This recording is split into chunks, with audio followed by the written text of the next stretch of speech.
Hey guys, what is up? Jeff here for One Fish, Two Fish. One of the big things we do here at the store, it happens very often, are we get fish drop-offs from people who are no longer able to, or situations have changed, tanks have changed, stuff is not getting along in their tank, which is a big one. So today I want to show you guys a very cool, and actually how much effort it actually is for us to do this, because whenever we get new fish in, we can't obviously just dump it into our system. If our quarantine tanks are full, which is actually, if you guys saw the last video, you saw the new quarantine system we just built. Unfortunately right now there is 1 out of 5 of them that is running, so that is not obviously convenient. It is only allowing us to do 1/5 of the amount of fish we are normally able to do, but it is what it is. We're just waiting on the tanks. They're on their way. Once they get here, we'll get everything else built, we'll get everything plumbed up, and then we'll actually show you guys another video on the complete setup walkthrough on actually how dumbed down we made that whole system. It runs itself to the point of 50% water changes every day for a certain amount of time after new fish come in. Anyway, we'll get into that in the next video when we actually have it shown up. So today I want to show you guys a drop-off fish just because it is super cool. The story behind this guy is that he's actually a bit of an expensive fish. It is a humpback puffer fish, I believe it's called. So it's a couple $100 fish. He's a very nice size puffer, but this fish has not been eating. I'll give you guys a quick look here. Let me see if we can actually move him around a little bit.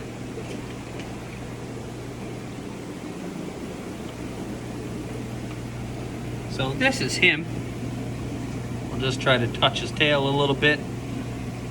Super nice fish. Very pretty, very colorful. Design-wise, the patterns, you know, I'm just trying to get him to... Anyway, we'll show you when we get him in the tank. So, obviously not a small fish.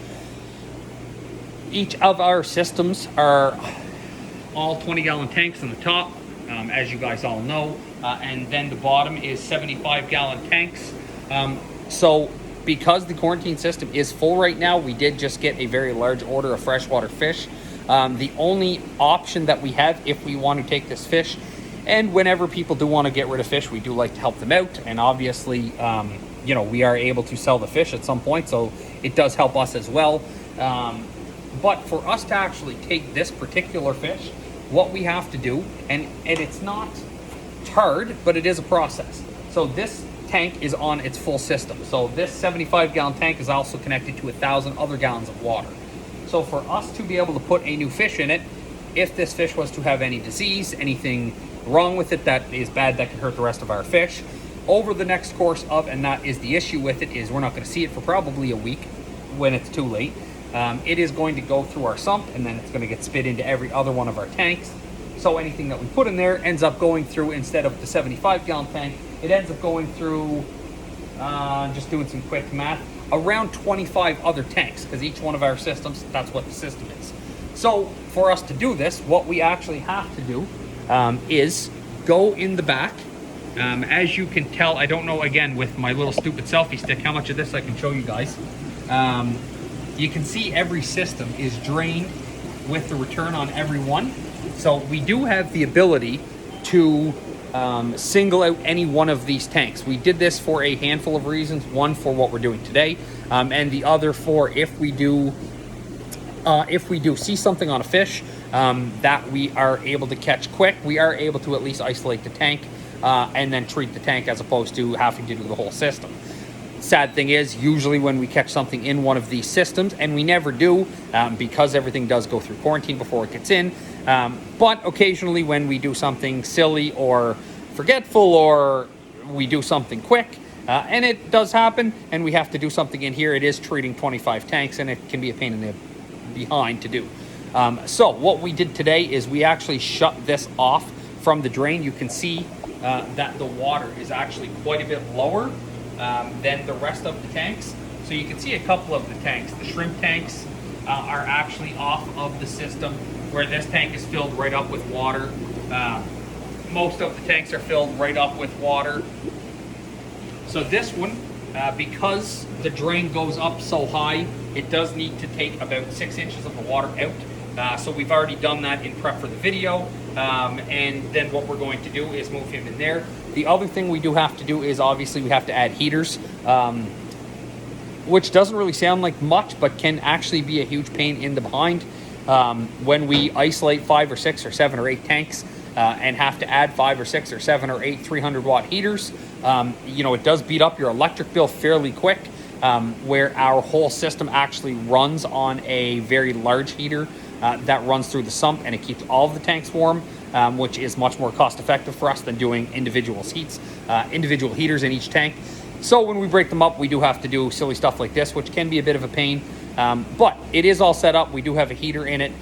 We do have, this was actually the tank that we had prepped already for the very large ornate Bashir that you guys seen that we had added to our 1,350 gallon tank.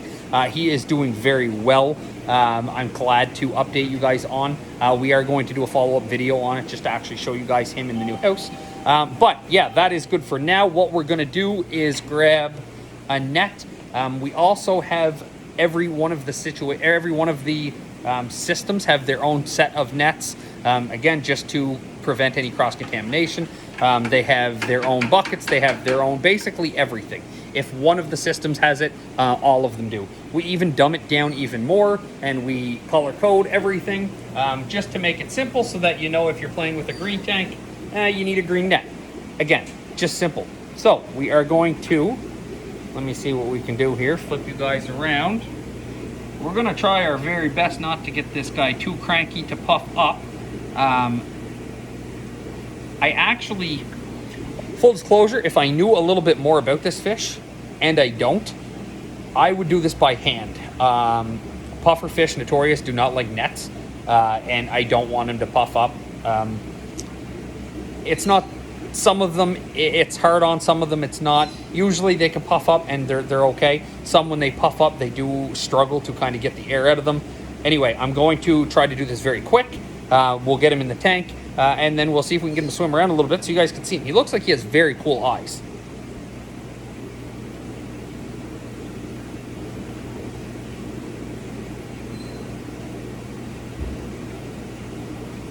So you guys can tell this is not a super active fish.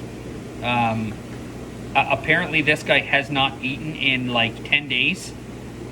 So we are going to, we've got some very good food that he should be a very big fan of.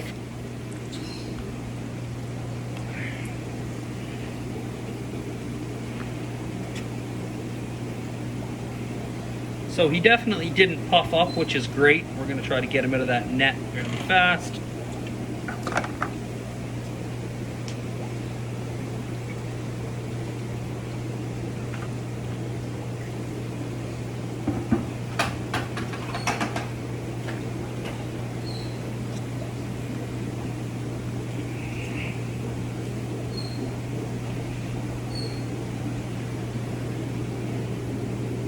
Again, guys, I have this backwards. I can't even see. I hope you guys can see. I hope I got the camera right on him here.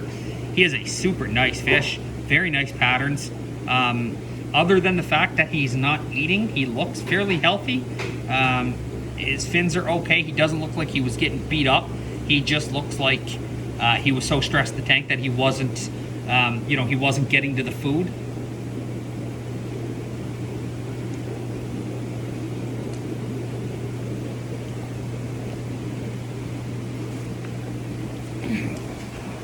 So he is in. He looks, like I said, as good as we can expect him to look for a drop-off fish.